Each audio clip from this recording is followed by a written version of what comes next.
What's going on, guys? Super Insane 18 here, and today I'm going to be bringing you an updated branded deck profile. I showed you guys the combo video a couple of days ago, and I have had a ton of requests to show you guys the updated build, because some of those combos showcase cards that weren't in my previous build, because, you know, the game's always changing and you always gotta update your list, so let's go ahead and show you guys the build. So, to kick things off, we are playing 2 copies of Fallen of Albaz. This is a card that I'm really on the fence of whether the correct number is 2 or 3, and the reason for that is because of Kashtira. Obviously, they're able to banish cards off the top of your deck, so you might not necessarily want to run only 2, having 3 kind of saves you from having all of your copies banished, but on the flip side of that coin, a lot of people are kind of steering away from that build of the deck, and they're more so trying to play it more similar to a Zodiac strategy, where you just end on a Rise Heart with a couple of other interruptions, whether it be hand traps or back row and pass turn. So I think that there are enough people swaying towards that version that playing 2 of this is okay.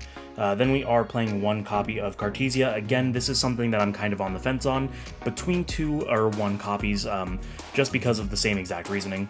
We are playing 1 copy of Tri-Brigade Mercurier. This is a card that I absolutely know I want to play 2 of, and the reason has nothing to do with Kashtira. It's because of the ability to use it as a combo piece as well as a hand trap as well. Sometimes you can't really, or sometimes you can go for both using it as a combo piece and a hand trap, so it's really nice to have that second one. Unfortunately, I just don't know where I would put it, so if you have any suggestions, go ahead and let me know in the comment section down below.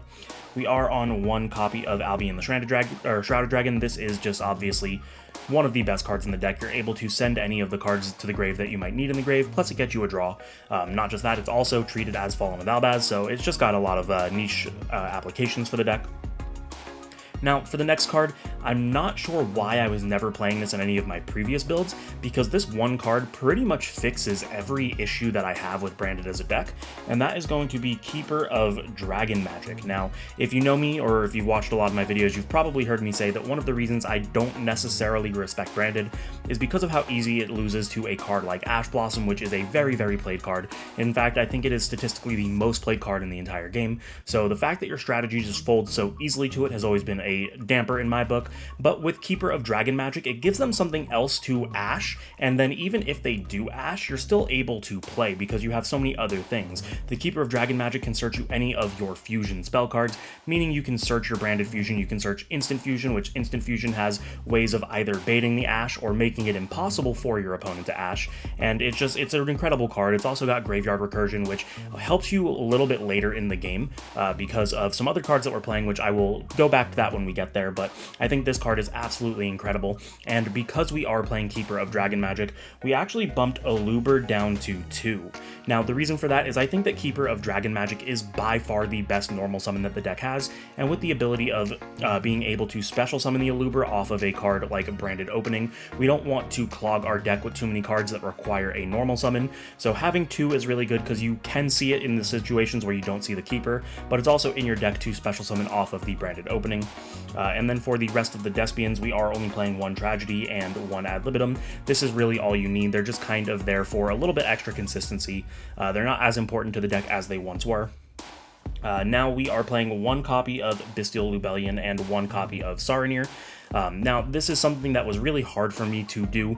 I think that this card is really strong at 3, but with less Aluber, it's not as important. If you guys watch the combo video, you'll know that the big Wombo combo is with Lubellion and Aluber, so by maxing out on both of them, you have a higher chance of seeing it, but in this variant of the deck, while that combo is really, really cool, it's not the best thing to go for, and it's definitely not the strongest board that you can make, so I think that cutting these to 1 is there for the consistency aspect. You need them in your deck. This is a really good card to be able to fusion summon with by sending it from the deck. This is a really good card because it lets you send your Branded spells and traps to the graveyard, which you can recur relatively easily, so I think that that's really important. Then we are only playing 2 Predaplant cards. That's going to be Predaplant Bufolicula and Predaplant Darlingtonia Cobra.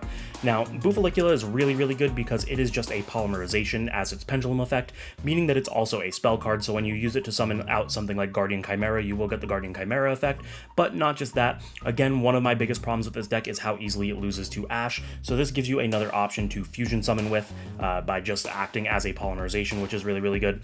And then the Darlingtonia Cobra is another way to search any of our fusion fusion spells. It's really cool because not only can you search things like branded fusion off of it, but you can even search fusion deployment, which even though it's not a spell that fuse, it is a fusion spell because its name is fusion deployment. So I think that that's really cool and really niche. That gets you into something like your Cartesia, which again acts as another form of fusion, which is just kind of adding into that consistency of not having to lose to the Ash Blossom. Then we are playing one copy of Dark Magician. This is the unfortunate brick of our deck, but even then it's not that big of a brick, but we want to be able to make Dragoon. If you watch that combo, I believe it was combo number 5 in the video that I posted the other day, you'll see that we can make Dragoon before our 5th summon, and it's just really, really strong. Not to mention the fact that because you are actually using a Dark Magician normal monster, you will be able to destroy cards with the Dragoon, so it just kind of adds into the utility on top of that negate. Then we have 3 copies of Ash Blossom. Again, it's probably the most generically used card, and honestly, we just need some kind of way to go second in this deck, which is what brings us to the last monster, which is 2 copies of Nibiru the Primal Being. These are just our ways to make sure that if we lose the dice roll, we don't necessarily lose the match, and that's going to do it for the monsters. Onto the spells. We have 1 copy of Called by the Grave, obviously because of how much this deck folds to Ash Blossom. We want to make sure that we have a way to stop it if we can. We have 1 copy of Foolish Burial and 1 copy of Gold Sark. These are starters for the deck because both of these are able to send something like your Despian Tragedy. Despian Tragedy will then be able to search your Aluber. Aluber will then be able to search your Branded Fusion, and it just kind of gets you going. Not just that, but you can even do something like Foolish Burial your Saronir, which can then Foolish Burial another branded spell trap, and then if you have like Retribution or something in grave, or you have a way to get Retribution in grave, you can recur whatever you sent, so just really strong utility. And then we have 1 copy of Instant Fusion. This card is incredible. Make sure you check out that comboed video just so that you can see the niche applications of this card. But not just that, once you'll see our extra deck, you'll see that aside from the Predaplant monster, which is the prime Instant Fusion target, we are playing 1 other Instant Fusion target that melds really well with the deck. Then we have 3 copies of Fusion Deployment. I really like this card because it allows us to kind of extend past where we normally would be able to. We can reveal any of our fusions really to summon the Albaz from our deck, and then Albaz can act as a pseudo board clear by being able to fuse with our opponent's side of the field as well. But not just that, it can go into something like Cartesia, which will allow us to just get another additional fusion on our board. But one of the really cool applications that I showed in a combo yesterday, or the other day, whenever it was, is that you can Fusion Deployment into the Dark Magician, and then use something like the Bufalicula to fuse the Dark Magician into your Dragoon, kind of cheating it out onto the field relatively easily. Then we have 1 copy of Branded Lost. This card is just absolutely insane. There's really no explanation that's needed. This card prevents your opponent from being able to respond to your fusion summons, as well as not negate the activations of a card that would fusion summon, so it kind of just is a really good blanket protection for the deck. We have 1 copy of Branded in Red and 1 copy of Branded in White. These are the strong fusion spells that are definitely situational depending. This is obviously what you're going to be using on your opponent's turn to go into more plays during their turn, like Guardian Chimera. This is what allows you to extend even further into your board once you already have things established. We have 3 copies of Branded Opening. Now, Branded Opening is really cool. Obviously, it's just going to summon your Aluber, and that's going to get you a copy of Branded Fusion. So this is essentially like playing 3 more copies of Branded Fusion, which, speaking of, obviously we have the 3 copies of Branded Fusion as well. That's going to do it for these spells. We do only have a couple of traps. That is going to be Branded Retribution, which is what is going to allow us to just recur our resources from the graveyard, as well as a copy of Branded Banishment. Branded Banishment is really important in this deck, just because a lot of times if you go with the Keeper of Dragon Magic route, you're not going to have a Despia in your graveyard, meaning that a card like Branded in Red isn't necessarily that strong. Yeah, if you have a Fallen of Albaz, you can still do it, but you're usually getting rid of that Fallen of Albaz in grave. So by having access to the Branded Banishment, since you're hard summoning a Albion the Shrouded Dragon, or Branded Dragon multiple times, you're able to Banishment, and that's just going to kind of act as another form of interruption. That is the main deck at 40 cards. Let's show you guys the extra. Now, the extra is pretty different from the last one, but I will explain all the changes as we get there. Obviously, we have our 1 copy of Dusk Dragon. This is for the Cartesia fusion, and it's able to just get you where you wouldn't otherwise be able to get to by sending a light or dark from your deck or extra deck to the graveyard. You can definitely do a lot of cool plays. You can send your Ad Libitum for follow-up on the next turn. You can go ahead and send the Albion the Branded Dragon to be able to set a spell trap from your deck. There's just so many different options here, so it's definitely a mandatory card. We are playing 1 copy of Desperate Inquiritus. I think this is better than the Proskinian, so you can use this to summon this, and this just kind of makes sure that you live for a turn. Not just that, but if they get rid of it, then you can also summon an Albaz from your deck, and that acts as another form of interruption since it allows you to fuse from either side of the field. We are playing one copy of Lubellion. Now, I don't think you need two of this, and the reason is because of how the Kashtira deck is kind of evolving. As I mentioned earlier in the profile, a lot of people aren't going for that big wombo combo, lock all your zones, rip your extra deck. They're usually just going to end on like an Arise Heart Pass because they're afraid of cards like Lava Golem, Nibiru, things like that. So having one is perfectly fine, plus it's really not all that crucial to the combo. The other ones are definitely a lot more important. And then we have one copy of the Rinbrum the Striking Dragon. Again, I played two of this in the last one, but I don't think that it's necessary at two anymore because they're not ripping out your extra deck as heavily. Plus you have some stronger options now moving forward. We are playing two copies of Albion the Branded Dragon. This is a card that I maybe want to run three of, but I don't really have the room.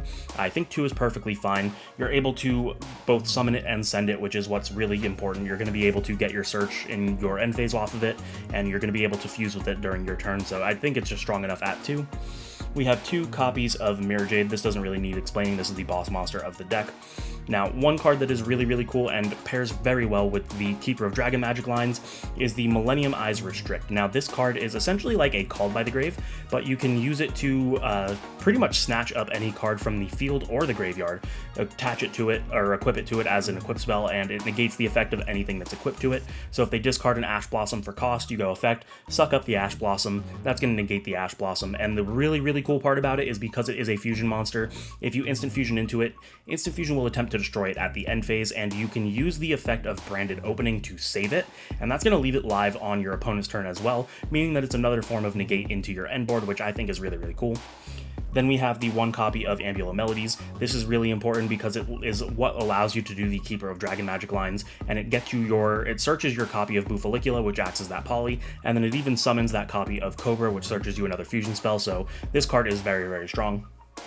We have two copies of Dragos Tapelia, and the reason we have to play two of these is because a lot of times if you go for the Keeper of Dragon Magic route, you're going to end your turn with this, and then you're going to have a Branded Banishment set, and if you don't play a second copy of Dragos Tapelia, your Branded Banishment doesn't really get you that much bang for your buck, so I think that it's important to play two.